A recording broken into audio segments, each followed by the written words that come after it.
जय माता दी मंडळी. यंदाचं नवरात्र अतिशय खास आणि दुर्मिळ योग घेऊन आलंय. नवरात्र म्हटलं की 9 दिवस देवीचं व्रत, साधना, आनंद आणि उत्साह असतो. पण यंदा नवरात्र आहे थोडंसं वेगळं, कारण यंदा ते 9 नव्हे तर तब्बल 10 दिवसाचं आहे. 10 दिवसांचं नवरात्र का आलंय, 10व्या दिवशी काय करावं आणि यंदाचे रंग कोणते आहेत, हे सगळं आपण या व्हिडिओवर सविस्तर जाणून घेणार आहोत. चला तर मग सुरुवात करूया. सामान्यतः नवरात्र हे 9 दिवसांचं असतं, पण यंदा एक वेगळा योग जुळून आला आहे. 24 आणि 25 सप्टेंबरला तृतीया तिथी 2 दिवस आलेली आहे. यालाच तिथिवृद्धी म्हणतात. जेव्हा एकच तिथी सलग 2 दिवस टिकते तेव्हा दिवस वाढतो आणि त्यामुळे नवरात्र 9 दिवसांऐवजी 10 दिवसांचं होतं.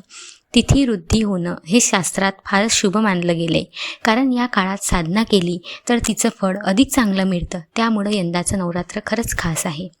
यंदा देवीचं आगमन हत्तीवरून होते. ज्योतिषशास्त्रानुसार देवी जेव्हा हत्तीवरून आगमन करते तेव्हा ती समृद्धी, पाऊस आणि भरभराटीचं लक्षण मानली जाते. भरपूर पाऊस होतो, शेती चांगली होते, दूध उत्पादन वाढतं आणि समाजात सुख समृद्धी येते. म्हणून हत्तीवरून देवीचं आगमन होणं हा अतिशय शुभ संकेत मानला जातो. आता प्रश्न पडतो, हा 10 दिवस नेमका कसा साजरा करायचा?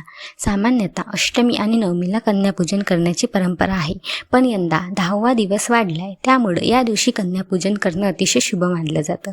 काही घरात कुळाचार अष्टमीला होतात आणि काही घरात नवमीला.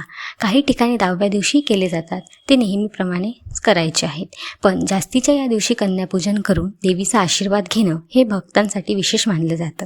ज्यांना दशमहाविद्यांची साधना करायची आहे त्यांच्यासाठी हा सुवर्णयोगच आहे, कारण प्रत्येक दिवशी एका महाविद्येची साधना करून 10 दिवसांमध्ये पूर्ण साधना करता येईल. घटस्थापना 2022 सप्टेंबरला सकाळी 6 ते 8:06 दरम्यान करायची असते. सप्तशतीचा पाठ करायचा, मंत्रजाप करायचा, देवीला कुंकुमार्चन, कुमारिकांचं पूजन, सवाशिणीला ओटी भरणं हे उपक्रम करायचे.